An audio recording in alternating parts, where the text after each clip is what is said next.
If you woke up one morning and found yourself in the dusty, lawless, and turbulent lands of America in the late 1800s, could you survive?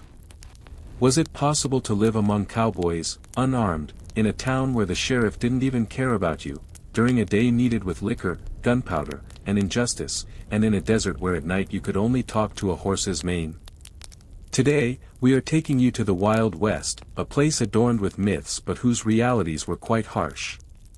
Far from the glamour of Hollywood, how would an ordinary day pass in an era where surviving in real life was considered almost a miracle? A new threat in every episode, a new test every hour. In this place where the civilization we call modern today did not exist and laws were written with personal handguns, a bit of dust, a bit of history, and plenty of reality await you before sleep. But before we begin, and to support my channel, you can support me through the join button. And as always, where are you watching this video from? Don't forget to write in the comments. And if you have the courage for history's harshest morning, like the video and subscribe. Otherwise, you might be left alone in the Wild West. If you're ready, we're setting off. But be careful, when the dust rises, no one recognizes anyone. That short period just before dawn, the silent moment when even nature holds its breath and even the wind hesitates to echo. If you are in the Wild West, this moment doesn't last long. Because there, silence is not a luxury, it is a harbinger of danger. If there is silence, either someone is in ambush or a bullet is on its way. And at that exact moment, a gunshot. That first explosion, piercing the ears and jumping hearts, declaring not the start of a new day, but that survival is being tested once again. For people living in adobe huts built on the edge of a town in the Texas deserts, 6 a.m. means waking up not to the sound of an alarm, but probably to a duel or a raid. A rancher notices his animals have been stolen when he opens his pen in the morning. The father of the house arms himself. After two brothers dash out the door, a chase begins in the middle of the town. Guns speak, dust and smoke rise. The day has barely begun, but everyone is already on alert. In the Wild West, the doors of houses were often not locked. Because a lock did not provide a sense of security. There, security was about who drew faster. Carrying a gun was not a choice, it was a natural part of life. Because even if there was a sheriff's office, by the time he intervened, the incident would have already been over. The saying, shoot first, talk later, was almost the motto of this era. Women, on the other hand, were used to these sounds. In those minutes when bullets sounded like rain falling on the roof, reflexes had developed, such as pulling the children inside, turning off the lamps, and stretching thick fabrics over the window panes. This created a life-or-death difference between staying in the house and going out. Silence only appeared in moments when something went wrong. Because normally, the sound of horseshoes would not be missing from the village square. In the mornings, the shouting of children and the sound of the blacksmith's anvil would be heard. If these were absent, something was happening. Mornings in the Wild West did not start with brewing tea and reading the newspaper. The first task that came with daylight was to scan your surroundings, to check if you were still alive. Survival was not a skill, it was a habit. In the mornings, before washing their faces, people would check their rifles, glance at the doorsteps, and examine footprints from the night. Because no one was just starting the day.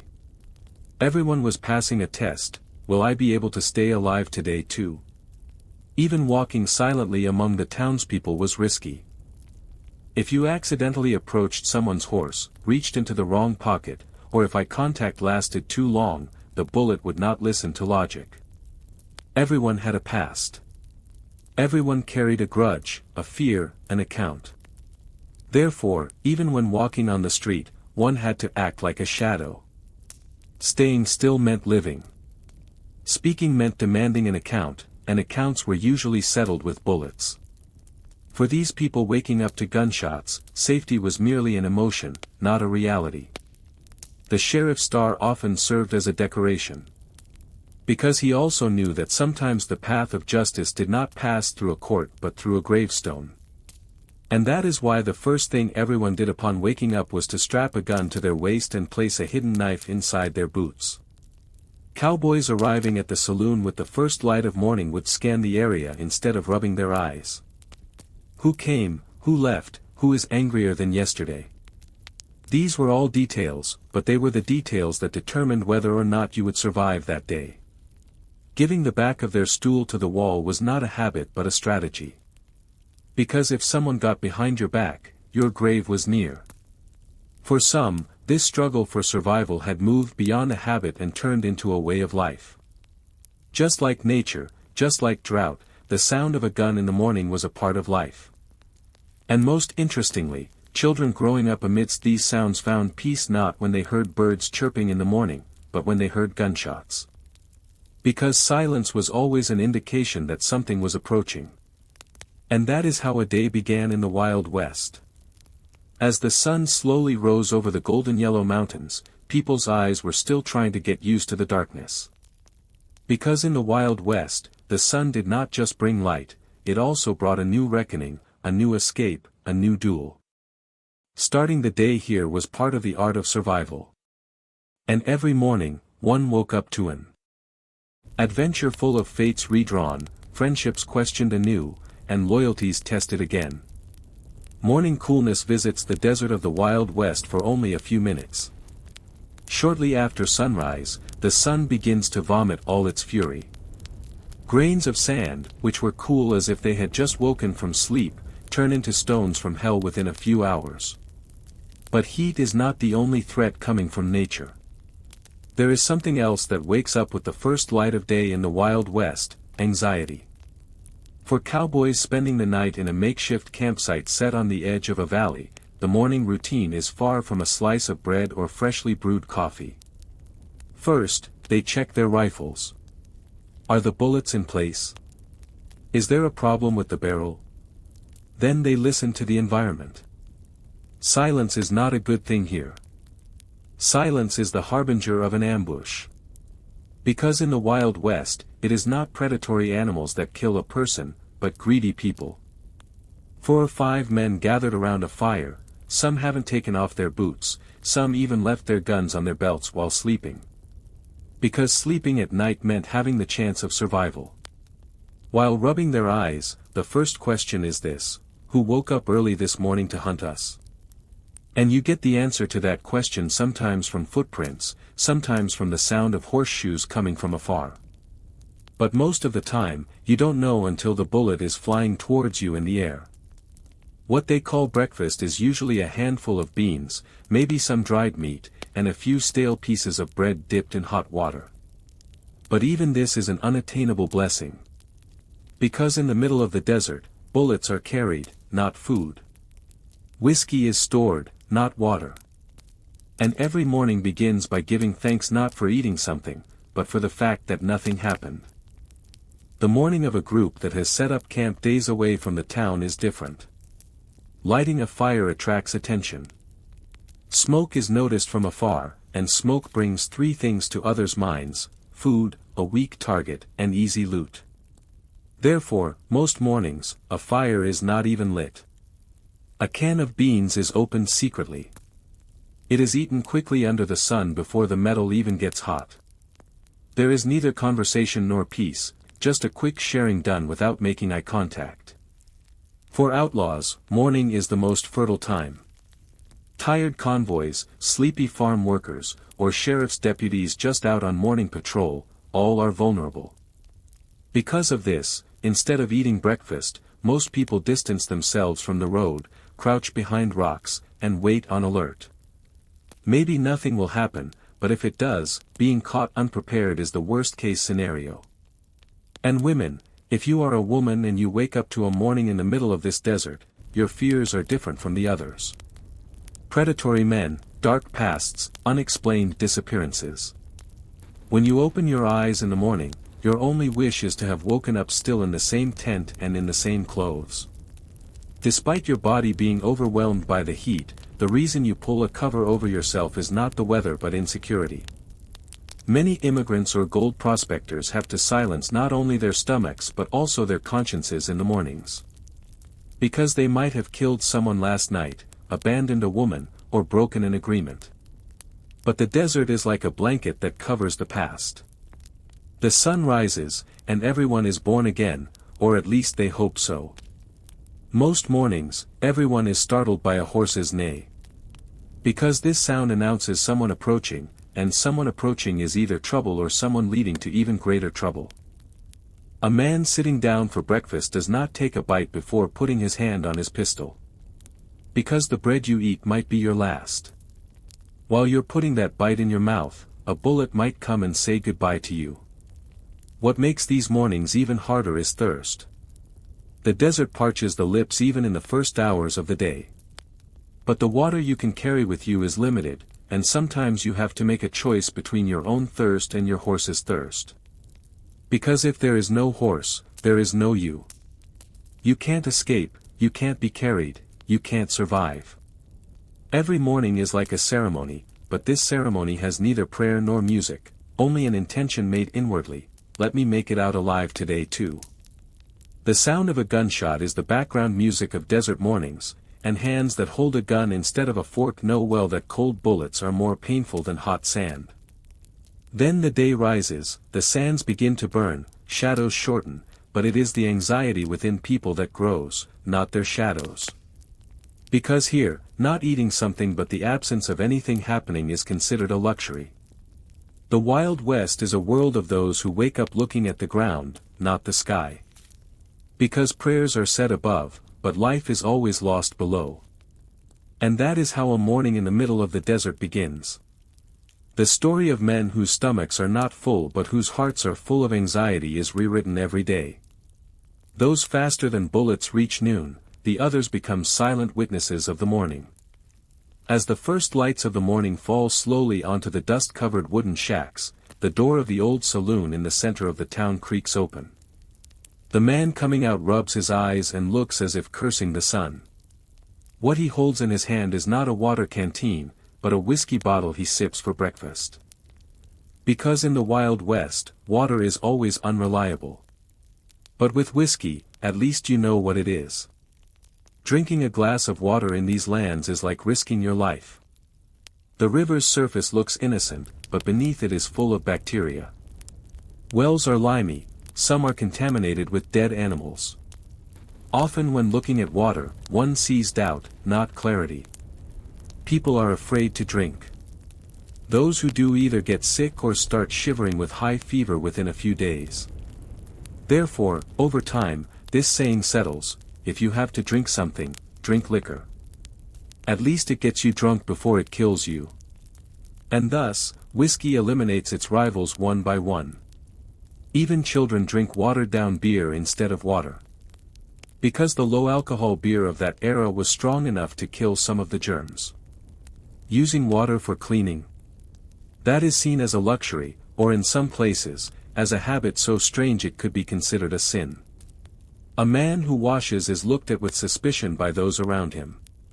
Why is this man washing? Does he have something to hide?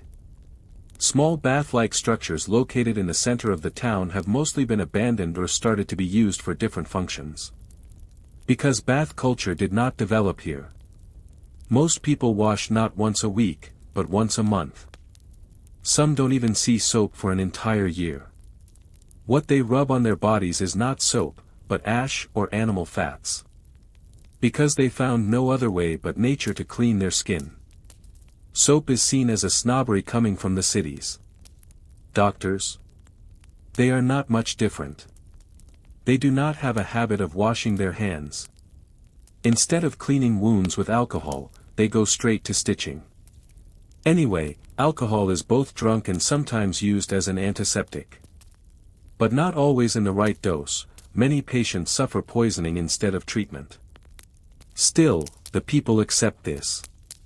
Because they have neither seen nor heard of anything better. Women are more sensitive about this, but they are also helpless. They have to walk for miles to find water where they can wash once a month. Sometimes they are disturbed while washing secretly by a riverbank. Sometimes they get sick because the water is cold. And most of the time, cleanliness is not a need but a longing. At the first opportunity they get, they only wipe their faces and comb their hair.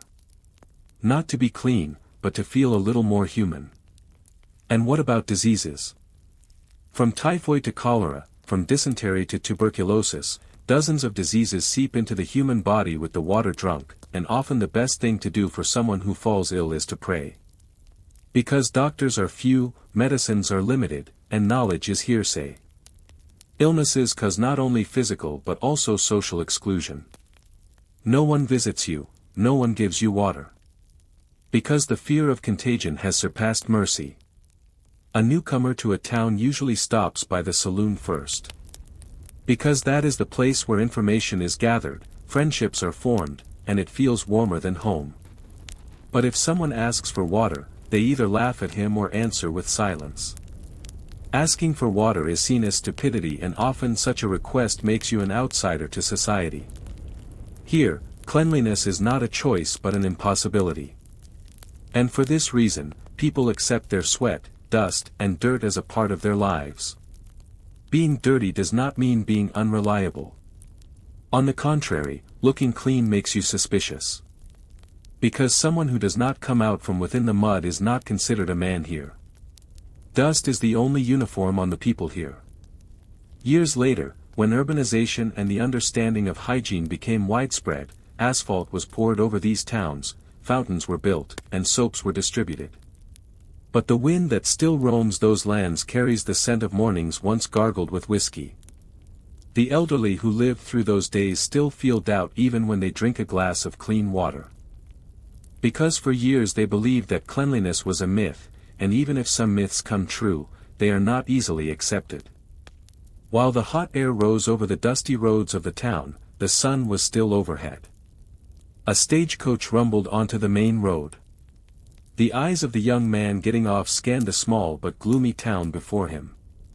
The sign read, Hopeville, but hope didn't seem to visit much here. Because walking on the streets of this town was more than just a walk, it was a battle.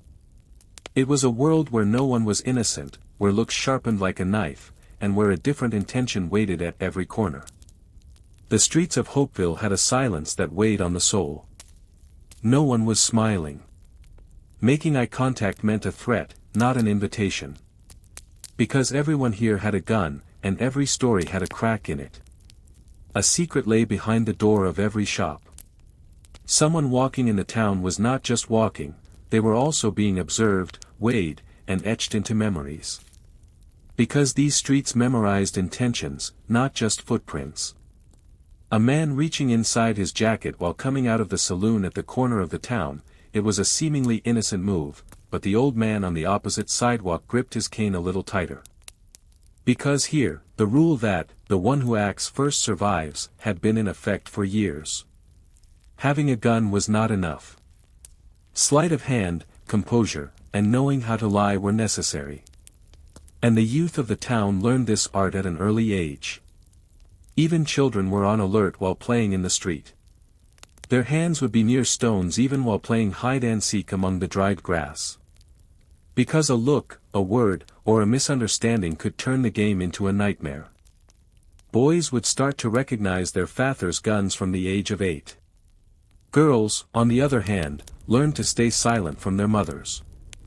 Because in this town, those who talked too much were either buried or forgotten. There were rifles hanging from the saddles of the horses standing outside the saloon. This was normal. But if you looked more closely, you could see a rusted shotgun even under the handcart in front of the grocer. Everyone had an account with everyone else. Maybe a debt, maybe a grudge, maybe just an uncooled crumb of the past. Although the town was small, everyone's heart was full of burden. And this burden could overflow sometimes with a word, sometimes with a look. When a stranger arrived, the children noticed him first. Then the women would look from behind the curtains. Finally, the men. All unaware of each other but acting with the same instinct. Because these streets did not trust strangers. Every newcomer meant either trouble or change. And for these lands, change always meant a threat. Whether the newcomer was well-intentioned changed nothing. Good intentions were considered weakness here. Even the church was not considered safe. An old pistol, as old as the prayer book, would stay in the priest's pocket. Even while giving a sermon, his finger would be near a bone-handled dagger pressed against his chest. Because forgiveness was written in the book, it was rarely seen in practice. People might have believed in religion, but they trusted their guns more. Because on these streets, one had to be as alert and fast as a prayer. There were courts, yes. But most of the time, justice was served on the street. An argument breaking out between two people could turn into a duel in the middle of the town within a few hours.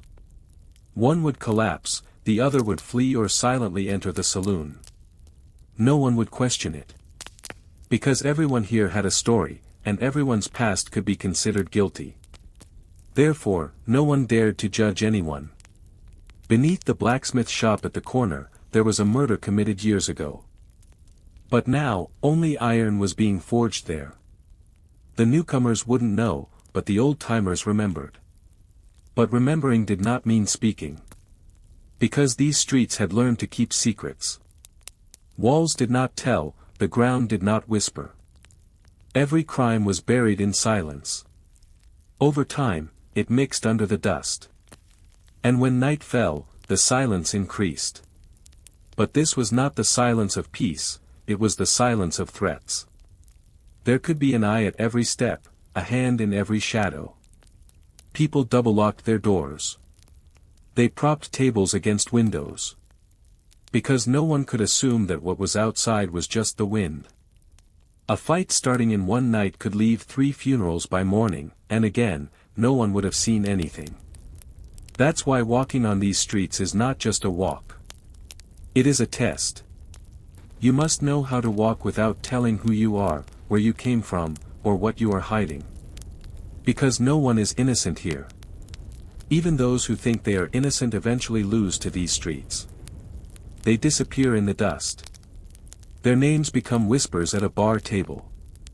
And this is the most unchanging reality of the Wild West, there is no security, there is only preparation. When you open the door, the sounds flowing inside greet you first, the echo of whiskey spilling from a glass to the floor, the snap-snap sounds of playing cards, the tired notes of a piano played with a light murmur, and finally, a man's laughter. But is this laughter sincere, or is it a short breath covering a threat? It is hard to understand. Because in the Wild West, places called bars or casinos were stops not only for those coming to have fun but for those coming to survive. These places were a refuge, not just a saloon. In a small town like Hopeville, the saloon was the only place you could go after the sun went down. The light seeping through its window shimmered like the only hope against the darkness in the street. Although everything inside looked warm, the hearts of those within. Ice cold. Everyone looked at each other, but no one trusted anyone. The shadows gathering at the tables in the corner of the bar belonged to a past hidden behind every story, and most of these pasts were written with blood or betrayal. A bar was the nerve ending of the town. It was a place where even the sheriff would come to have a drink but leave without making eye contact with anyone. Because everyone here had an account. This table was the place where a duel was planned last month. That corner was where a man sold out another man last week. That broken piano by the wall, a woman had cast her last look at a stranger there. Afterward, 3 graves were dug the next day. Gambling tables, on the other hand, were played not just for money but for power, information, and sometimes for life. A man arriving penniless could become a landowner after a few hands, or someone could be sought to prepare his coffin. Playing cards were the symbols of fate here. Luck sometimes smiles with a card, sometimes it deceives you and brings you face to face with a bullet. The real issue here was not winning, it was knowing how to stay on your feet while losing. The waitresses' faces were always smiling, but how many nights had been lived under threat behind that smile? Sometimes a look misunderstood while bringing a drink would cause the entire bar to be turned upside down. Because in these bars, pride overflowed faster than liquor. A word, a look, even a silence was a reason for a fight. And most of these fights started with a look before they started with a gun. The owner of the bar was actually the person with the most information in the town. Who has a problem with whom? Who is in what debt? Whose hand is shaking? He would be the first person to understand who was lying. But he also had to remain neutral. Because taking sides sometimes meant losing the entire shop. Bar owners stayed neutral because the bar had to survive. People could give up everything else, but never the bar. Because these places were like a quilt spread over loneliness. Drunkenness here was not an escape but a necessity. People drank not just to forget their troubles but to wake up for one more night. A glass of whiskey would sometimes be valuable enough to prevent a pair of bullets. Because while drinking, you became silent. When you became silent, you didn't make eye contact. When you didn't make eye contact, a fight wouldn't break out. Sometimes drinking was as powerful as praying in these lands. Casinos were a battle more than entertainment. Someone coming from outside would first feel a coldness when stepping inside. Because everyone inside would try to figure out what that newcomer represented. Does he have money? A plan? Is he dangerous? Desperate? And often before this analysis was complete, someone would come across the chair you sat in and say, "Start if you trust your luck," and this would be a challenge rather than a polite greeting. Friendships were not formed at a gambling table. Every winner made someone an enemy. Every loser accumulated a grudge. People here did not win money, they won time, information, and psychological superiority. While one bluffed, the other smoked his cigarette. While one looked at the cards, the other slightly adjusted the gun on his belt. Because here, no move was made just for the table. Everything was a chess move that had a continuation on the street as well. The back rooms of the bar, on the other hand, harbored a completely different world. Secret agreements, illegal weapon trades, information sharing, and sometimes forbidden loves flourished here. Everyone here carried a secret, and these secrets mixed with the color of the whiskey, they were not spoken of but not forgotten. The whispers in the back room could sometimes change the fate of the entire town the next day.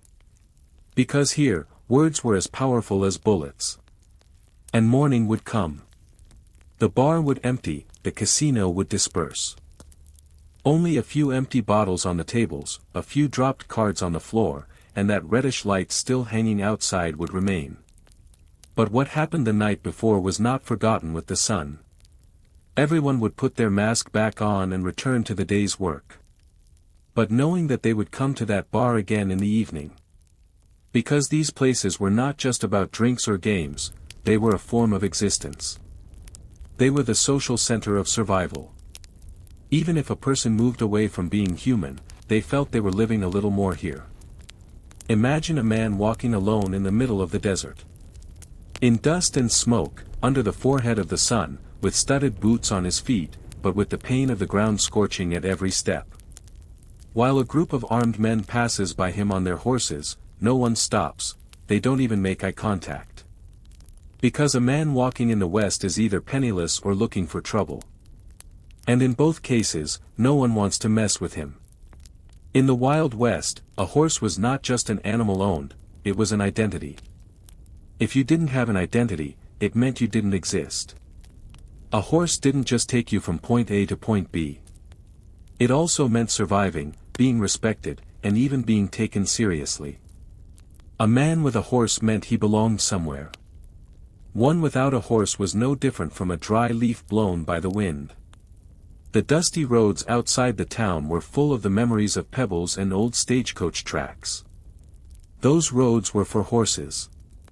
Carriages were not yet common.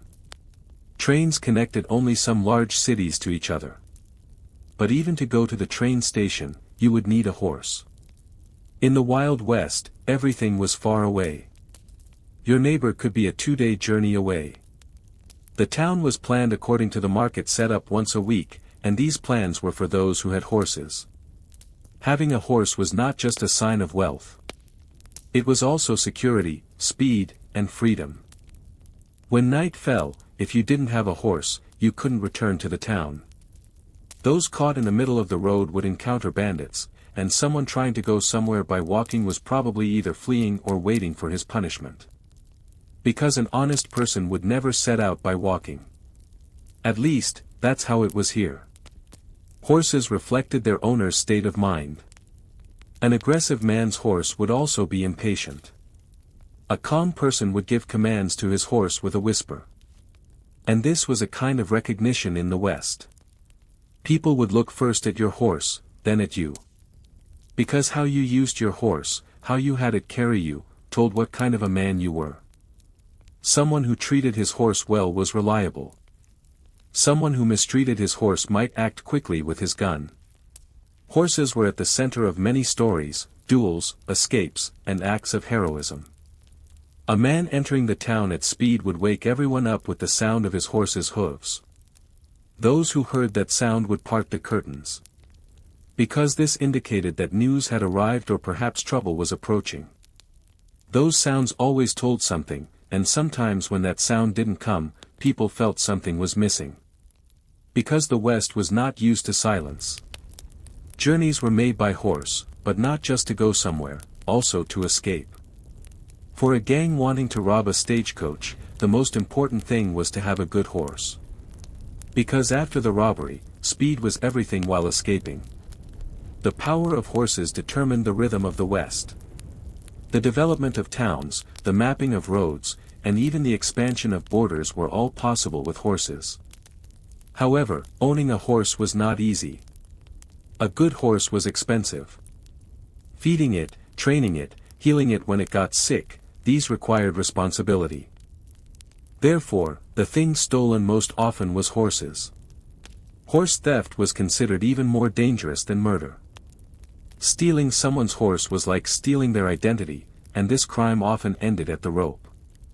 No one would be surprised if the crime of a man swinging in the town square was horse theft. Children would learn to ride a horse first while growing up. Before reading and writing. Because this was the first condition for survival. Even girls would learn to ride. Because one day she might have to escape on horseback, maybe from a fire, maybe from a man, maybe from her fate. But everyone knew, if there is no horse, there is no salvation. Introductions at bars would start with horses. The question, what kind of horse do you ride, would come before, where are you from? Because your horse showed not where you came from, but who you were. Postmen carried news on horseback. Doctors would split the night by horse to reach a woman about to give birth. Some even performed the delivery in the rider's lap. Because the race against time was won with a horse, and every farewell started with reaching for the horse's saddle. A man wouldn't make eye contact while saying goodbye. He would put his foot in the stirrup, turn his back, and mount his horse. At that moment, everything unsaid was hidden in the sound of the horse's hooves. The horse was the carrier of a silent goodbye. Lastly, in the Wild West, life was lived on the back of a horse and ended in its shadow. Even your death would be announced on the back of a horse. The news of a funeral would be conveyed to another town with the fastest horse. And sometimes your coffin was inside a carriage pulled by a horse on your last journey. Therefore, horses were as sacred as gravestones. They were not just ridden, they were also respected. Some nights, the music would never start. Because the musician could not reach the town, or worse, no one survived from the previous week. Sometimes the bar owner would say entertainment is forbidden this week. Because the whole town is mourning a murder. Then that silence would make as much noise as music, and the dance would always continue. Maybe with different people under different names, but always at the same rhythm, on that thin line between life and death. Today, we walked together on the dusty streets of the Wild West. We woke up to gunshots. We drank water with suspicion. We lived on alert instead of in safety. We sought luck in gambling. In bars, we sought a shoulder to lean on, a roof to take shelter under. We saw how hard it was to be a woman. We realized how wounds became fate in a place where there was no doctor. We witnessed stories of perhaps 10 lives within a single day. But all these narratives whisper one thing to us: History is the story not only of the winners but also of those trying to survive. The echo of every bullet passes through a heart. Every silence stifles a scream. And every morning gains meaning not just with the sun born anew, but with the courage to start again. If you walked with us on this journey, now we have a request from you. Leave a comment on this video. Which part affected you the most? Don't forget to subscribe. Because we are histories.